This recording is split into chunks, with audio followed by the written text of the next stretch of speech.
कोई बयान तो झूठा दिया जा सकता है, लेकिन हक़ाइक़ को तोड़ मरोड़ कर पेश नहीं किया जा सकता। हक़ाइक़ अपनी जगह मौजूद होते हैं और परखने वाली आँख जब भी उन पर नज़र डालती है, वो सच्चाई तक पहुँच जाती है। और इसी मामले में अगर आप देखना शुरू करें आपनाए हुर्मुज़ के मामले में कि ईरान की गिरफ्त कमज़ोर है या अमरीका वहाँ पर ज़्यादा मजबूत है, तो आपको 2-3 फैक्ट्स ऐसे देखने पड़ेंगे जिसके बाद आप परख कर अंदाज़ा लगा लेंगे कि असल में वहाँ पर किसकी गिरफ्त है, वहाँ पर कंट्रोल किसका है। और अमरीका जो दावे कर रहा है कि वो उसने अपनाए हुर्मुज़ पे ईरान की गिरफ्त को तोड़ दिया है, कमज़ोर कर दिया है और अब उसके इशारों पर ही वहाँ पे ट्रैफ़िक चल रहा है, ऐसा हरगिज़ नहीं है। मेरा नाम अज़हर अली ख़ान है और आप देख रहे हैं आज की बात। ईरान की ताकत इस कदर ज़्यादा हो चुकी है कि अपनाए हुर्मुज़ पर अब उसको किसी को कुछ बताने की ज़रूरत नहीं है। उसकी हिदायत का अब कोई इंतज़ार नहीं कर रहा। सबको मालूम है कि उसकी हिदायत क्या हैं, उनको कौन सा कॉरिडोर इस्तेमाल करना है, किस रास्ते से आना है और उस रास्ते से आने के लिए तरीक़ेकार राब्ते का क्या है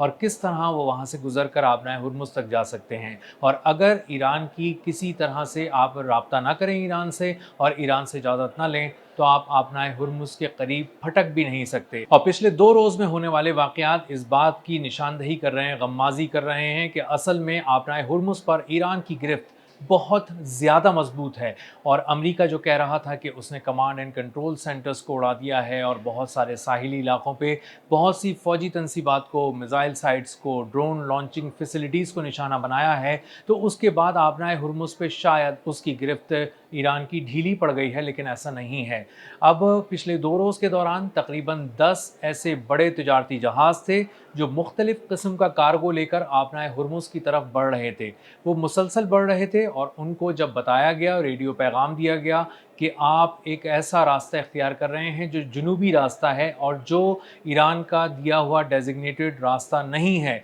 और वहाँ से गुज़रना आपके लिए ख़तरे से खाली नहीं है। उन जहाज़ों में से बहुत से जहाज़ ऐसे थे जिन्होंने तब भी पेशकदमी जारी रखी, जिसके बाद ईरान ने वार्निंग शॉट्स फायर किए और सिर्फ इंतबाह जारी करने के बाद वो वेसल्स वहाँ से वापस चले गए। और उनमें से एक वेसल ऐसा था जो आंख बंद करके, ट्रांसपॉन्डर्स ऑफ करके किसी तरह से भी वहाँ से गुजरने की कोशिश कर रहा था। वो एक ऐसी बारूदी सुरंग से टकराया जो उस रास्ते में मौजूद थी और वहाँ पर ईरान ने कहा था कि वहाँ से नहीं गुजरना, लेकिन जब वो गुजरा है तो बारूदी सुरंग से टकराया है, एक धमाका हुआ है और उसको बहुत ज़्यादा नुकसान पहुँचा है। और इसको यूके की मैरीटाइम जो ट्रेड ऑर्गेनाइजेशन है उसने भी इस वाक़े को कन्फर्म किया है। इसका मतलब ये है कि ईरान की गिरफ्त इस हद तक मजबूत है कि अब उसे कोई मिसाइल चलाना नहीं पड़ रहा अपने हुर्मुज़ पर और तमाम शिपिंग कंपनीज़, तमाम ममालिक, तमाम जो जहाज़ हैं जो इस तरफ आ रहे हैं, उसका अमला इस बात को बहुत अच्छी तरह जानता है कि ईरान से बात किए बगैर यहाँ से गुजरा नहीं जा सकता। इसके बावजूद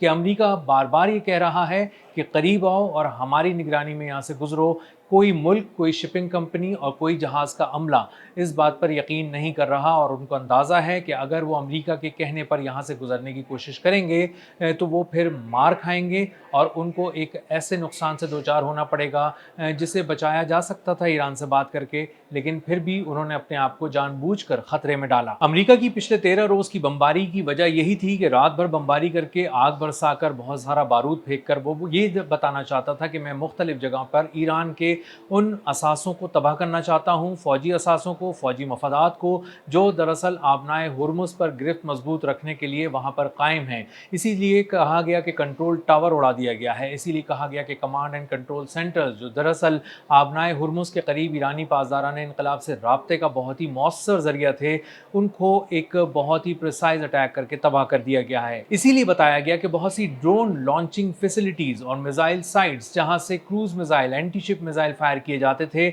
और ड्रोन लॉन्च किए जाते थे जब कभी भी अपनाए हुर्मुज़ पे ईरानी पासदारान इनकलाब को ज़रूरत होती थी कि किसी तरह से उन्हें मदद चाहिए होती थी और अमेरिका के ख़िलाफ़ या किसी बहरी जहाज़ पर हमला करना होता था जो उसूलों की खिलाफ वर्जी कर रहा होता था ईरानी, उसको निशाना बनाने के लिए इस तरह के हमले करने पड़ते थे, तो वहाँ से ड्रोन लॉन्चिंग फैसिलिटीज़ से ड्रोन लॉन्च किए जाते थे। इसी तरह बहुत सारे एंटी शिप मिसाइल फायर किए जाते थे जिसके ज़रिए उन जहाज़ों को या किसी तरह के फ़ौजी जहाज़ों को निशाना बनाया जाता था। लेकिन पिछले कुछ अरसे के दौरान 2 बहुत अहम वाक़यात हुए हैं। पहला ये कि अमेरिका ने बहुत ज़्यादा हमले करने के बावजूद वो ईरान की गिरफ्त तोड़ने में नाकाम रहा है और दूसरी अहम बात ये کہ اب ایران حملہ کر کے کسی بھی طرح سے اس کو ضرورت ہی نہیں پڑتی کہ وہ تجارتی جہازوں پر حملہ کرے، انہیں تباہ کرے۔ اب تجارتی جہاز، ان کا عملہ، ان کی شپنگ کمپنیز، ان کے ملک اس بات کو بہت اچھی طرح سمجھ چکے ہیں کہ ایران کی گرفت آبنائے ہرمز پہ بہت مضبوط ہے، اور کسی طرح کا بھی تجارتی سامان یہاں سے وہاں لے کر جانا ہے تو ایران سے بات کرنی پڑے گی۔ اور اب صورتحال یہ ہے کہ آبنائے ہرمز کے قریب 500 کلومیٹر کے ریڈیس میں امریکہ کی فوج اپنی تمام تر طاقت کے باوجود، اپنے تمام تر اثاثوں اور بحری بیڑوں کے باوجود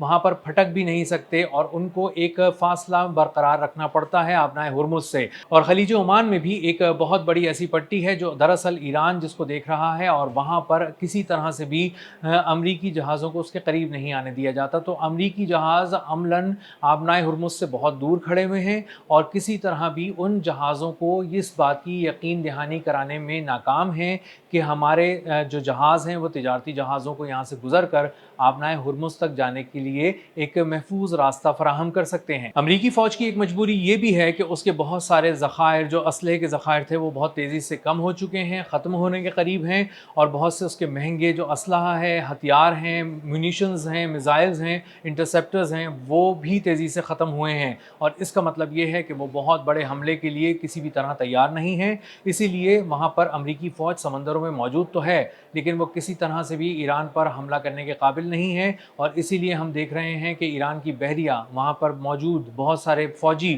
اس وقت بڑی تعداد میں، ہزاروں کی تعداد میں وہاں موجود ہیں، لیکن کسی قسم کا حملہ نہیں کیا جا رہا۔ اور آبنائے ہرمز پہ جب یہ کہتے ہیں کہ ہم نے 13 روز تک بمباری کی ہے ان جگہوں پہ جہاں سے آبنائے ہرمز کو کنٹرول کیا جا رہا تھا، تو بعد میں 14ویں روز پتہ چلتا ہے کہ وہاں سے آبنائے ہرمز آج بھی کنٹرول کیا جا رہا ہے، ایران کی جانب سے کیا جا رہا ہے، اس کی گرفت بہت زیادہ مضبوط ہے، اور امریکہ اسے توڑنے میں یکسر ناکام ہو چکا ہے۔ تو امریکہ کو اندازہ ہو گیا ہے کہ آبنائے ہرمز کے قریب وہ موجود تو رہے گا، لیکن بہت زیادہ ہل جل نہیں کر سکتا، اور اگر ہل جل کی اور بہت زیادہ ایکسائٹمنٹ دکھانے کی کوشش کی اور مس ایڈونچر کی طرف گئے تو ایران اس کے دانت ایک بار پھر کھٹے کر دے گا۔